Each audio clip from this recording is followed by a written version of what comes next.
Hey everybody, it's me, Charlotte360, and I'm here reviewing Bright by Jessica Jung, and we're doing chapters 23, 24. I had to remember, I literally just finished reading and I forgot the chapters. Anyway, I'm going to film 23, 24, 25, 26 today, but I'm not going to upload them same day. So let's talk about chapter 23, because chapter 23 is when the shit hits the fan even more. Like I said, we're getting into the home stretch here, so stuff had to happen, and finally something big happens. So at the beginning of chapter 23, Rachel is at home with her sister Leah. She's got bags under her eyes and she's getting ready to head to Switzerland. And her sister's like, hey, you look really tired, what the hell's going on? And that's when Rachel decides to basically unload the whole situation about the girls giving her an ultimatum about staying on Girls Forever, and about how she would need to give up her bag line in order to do so. And also her sister asks about Alex and is like, have you told Alex about all of this? And Rachel's like, no, because I haven't really been talking to Alex like that. So apparently, as of late, because she's so stressed out about the ultimatum, and because she's so stressed out about being called Alex's girlfriend, and because Rachel doesn't know how to talk to people, she's just been icing him out. She hasn't been talking to him at all. And Leah's like, you need to talk to him. Like, at the very minimum, like, maybe he could help. And so Rachel's pondering this, and at the same time, she's like, I'm just super busy. I need to really be thinking about the promotions for the bag line, and I really need to be thinking about Girls Forever right now. That's my main dilemma. So the next scene we have is her in the airport on the way to Switzerland to film the Discipline photo shoot. I had to think, I wanted to say Disciple, but it's Discipline. The Discipline photo shoot for Carly and Ollie Matheson. And in the airport, it's like 3 times as many paparazzi as usual. She's trying to get a smoothie at the airport, and a paparazzo jumps out from behind a potted plant or something. And she's like, what the fuck is going on? And that's when she gets a bunch of notifications on her phone that there is an article about Rachel and Alex. And this article has a lot of specifics. And Rachel's like, who could have given this information to the paparazzi? It had to be either friends and close family, or close friends and family, or it has to be one of my group members. Now, when you read the article, it's very, very obvious that it had to be a group member. It couldn't have been anything else because it's just too specific to be anything but a group member. I'm going to read it to you. For months, netizens have been speculating about the existence of a possible secret boyfriend for Girls Forever lead singer Rachel Kim, between her sudden and unexplained Seoul hotel stay this spring to rumors that she's also in attendance at a dinner date that exposed groupmate Shin Eun-ji and boyfriend Song Gun-woo. There have been several clues pointing towards Rachel Kim having someone special in her life, but Rachel has yet to be photographed with any male suitors. So, if there is a mystery man, who is he? Well, after receiving an anonymous tip from a close source, we believe that Rachel's secret beau just might be Korean-American business mogul Alex John. Rachel stands have placed Miss Kim and Mr. John in the same cities at the same time on several occasions. Singapore during Rachel's filming of 123 Win, Paris during her Neil Kramer fashion show appearance, and Hong Kong during her Lane Crawford fashion line meetings. It's worth noting that Mr. John's company is a known investor in Miss Kim's Rachel K fashion line, but while no photo evidence exists to confirm whether their business relationship has turned romantic, our anonymous tip assures us that it is indeed the case. What do you think, netizens? Could this Alex John be the mystery man of Rachel's dreams? Now, I just read that article to you. Does it sound like this is a close friend doing this, or does this not sound like the group members? Especially because Rachel talked about how when she got ready to move out and Eun-ji outed that she had a boyfriend, she broke down and told everybody in the group about her and Alex. And Ji-eun met her boyfriend in Singapore during 123 Win, and this article mentions that they were spotted together in Singapore during 123 Win. Also, the fact that Alex is an investor. I had talked about this, I want to say maybe 2 streams ago, when I was talking about the fact that him being an investor could look a certain type of way. In this, they use the fact that he's an investor to blow off the idea that he could possibly be Rachel's boyfriend. But it actually worked the opposite in real life. I remember specifically when Jessica signed to Tyler Kwan's label, Corridel. Is it Corridel? I think is what it is. Everybody's like, it's because that's her boyfriend. Like, that was literally what everyone said. There wasn't a single person like, oh, this American businessman has a bunch of money and he has a really thriving company and Jessica is good to be signed on this. No, every single person, like, the reason why Jessica signed to Corridel is because her boyfriend runs Corridel and they're fucking. Before she even came out, like, yeah, that's my boyfriend, everybody, that's your boyfriend.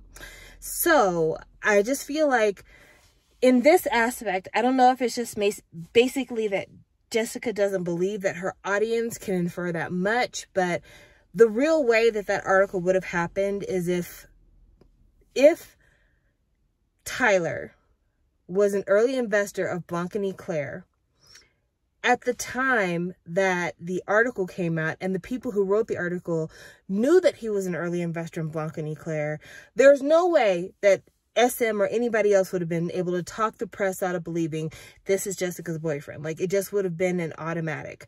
So anyway, that comes out, and of course Rachel, being so bothered that the press has finally caught on to her secret love affair, something that she's been worried about since day one practically. She is just really tired and unable to focus while she's on her trip to Switzerland. She gets to the hotel room and she's like, I don't really give a fuck anymore. I'm just tired.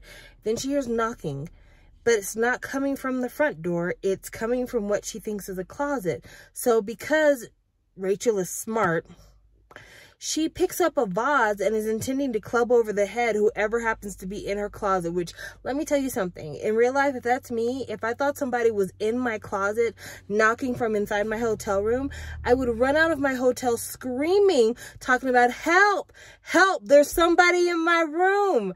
But anyway, opens the door, and who should it be? It's fucking Alex. We telegraphed that from a mile away. Alex is there. The door is not a closet. Rather, they have adjoining hotel rooms. And Rachel acts kind of standoffish to Alex. She's like kind of glad to see him, but kind of not glad to see him. She kind of wants to be physical, but she doesn't want to be physical. And Alex is kind of like, okay, well, have a good night then. Like, he's just, you know, okay, you don't seem like you're in the mood and I'm not going to press it. So he tells her that he is going to meet her at the chalet during the photo shoot that she's doing for Discipline. Discipline. And so she's looking forward to seeing him the next day, but also she's kind of like, I don't know. I don't want to get caught. I don't know. And for somebody who doesn't want to get caught, she spends a lot of time trying to catch Alex's eye. So at one point she does see him at the chalet. She tries to go over to him and she asks people where he's at, like, have you seen Alex? It's like, girl, you're not really doing a good job of pretending to not be interested or pretending to not have any relationship with this guy. She's so distracted thinking about Alex that she freaking does the splits on some skis that she's modeling in and twists her ankle. Like, that's how preoccupied she is. And so the photo shoot has to be changed and they have to do it inside of the ski chalet because she twisted her ankle. And after they're done with the photo shoot, Ollie, who's Carly's husband, because she's doing this photo shoot with Carly Matheson, is like, hey, Alex told me to tell you to meet him at this restaurant at 9 o'clock. And she's like, okay, great. That'll be awesome. And it's like, girl, you know that paparazzi can get anywhere in the world. There's no safe place. You don't think a paparazzi is walking around Switzerland? They know where you went because they saw where your plane went. There's plenty of people in K-pop who sell information about idol itineraries all the time. Did you really think you can go to a restaurant and meet up with Alex and somebody's not going to take a picture of it? It's not going to look bad. It'd be different if it was you, Alex, and Carly and Ollie and maybe like 3 other people. Then they could be like, oh, it's an investor meeting, it's a business meeting. But if it's just the 2 of you, it's no longer a business meeting, it's a date. So we don't get into the date at the end of chapter 24, but interesting enough, Sunny, part of the group, sends Rachel a text message talking about, girl, I heard about the news. Are you okay? What's going on? Have you talked to Alex? Have you seen this thread? And at first Rachel's like, oh, I'm glad somebody from the group still cares, even though it's the same bitch who ambushed her before. And then she's like, oh, she just wants gossip.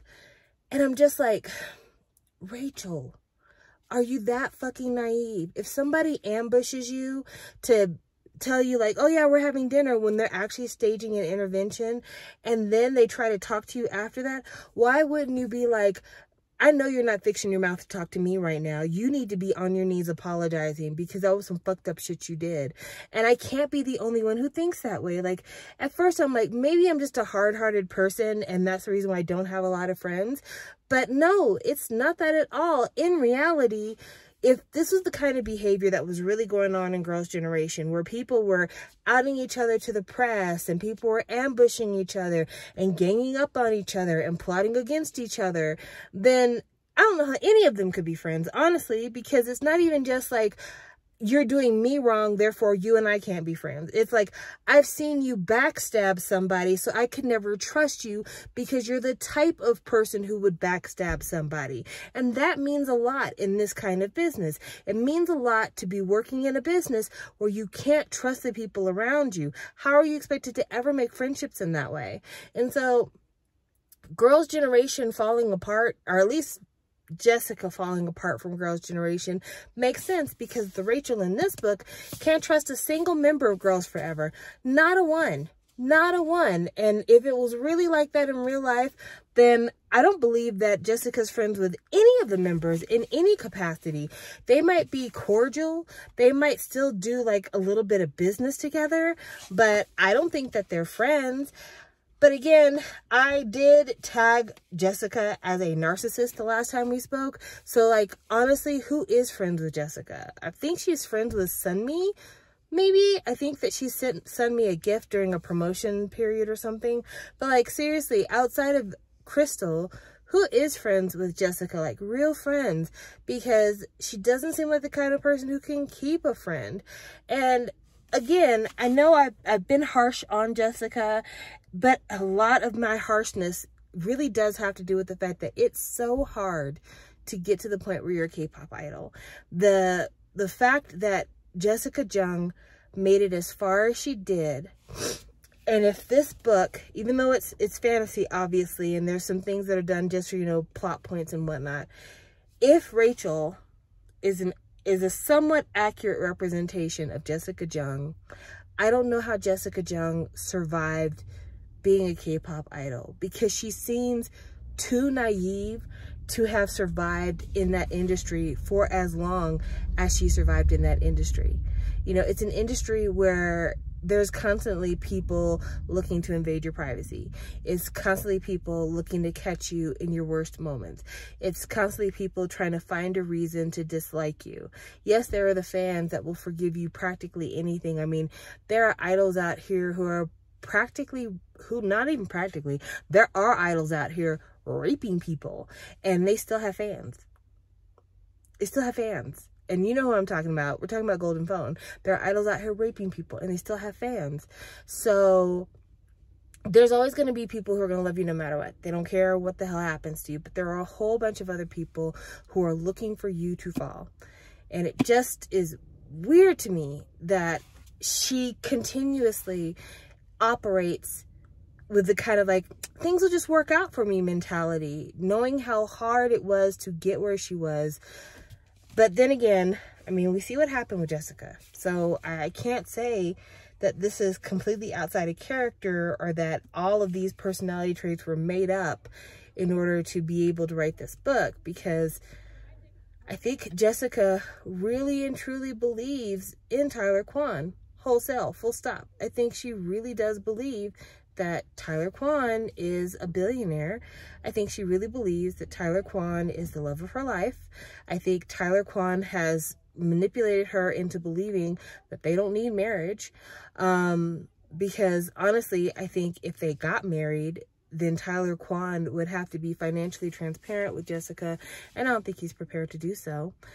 And honestly, in a way, reading this book, more than kind of a tell-all on the K-pop industry, it really, really kind of feels like a warning about being gaslit by men and to avoid love bombing. Because there are a lot of moments in this book where Alex love bombs Rachel. Like, he'll do anything to make sure he can fit a way to be in her life.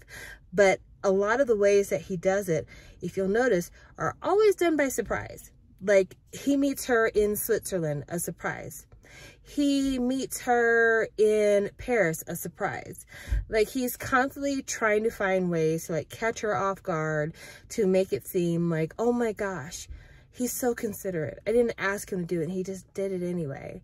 But with the kind of career that Rachel has in the book, a man who really genuinely cared for you and loved you would not just show up out of the blue at all these places, especially if he took some time to research your life and get to know kind of like what that industry involves. He would be like, I really want to make this thing work, but I realize that in your business, scheduling is everything. So I'd like to work out a way to schedule time with you, because the last thing I want to do is endanger your career, endanger your livelihood, endanger your future. And Alex never does that. If anything, he tries to find ways to entangle himself in Rachel's future. Before they even have a discussion about what the nature of their relationship is, he's calling Rachel his girlfriend to his family. Before there was even a way for him to, like, maybe see where Rachel's head is at in terms of the future of her life after the group, he's already got a pathway made for her. He's like, oh, you want to design? Then I'm going to put A, B, C, D in motion. You get some stuff together and we're doing this thing. And maybe Jessica / Rachel is the type of girl who wants somebody to kind of sweep her off her feet and tell her what to do. But I just feel like if you've made it to this point in the K-pop idol game, that doesn't seem like that would be what you'd want. It seems like you'd want something of your own after working so hard for it, that you'd continue to want things of your own, that you continue to want to make your mark, that you'd continue to want to stand on your own efforts on your own 2 feet. So I don't know. These are musings I have, but I'll be back with the next set of chapters, 25, 26, and we are getting closer and closer to the end, guys. It's almost over. Bye.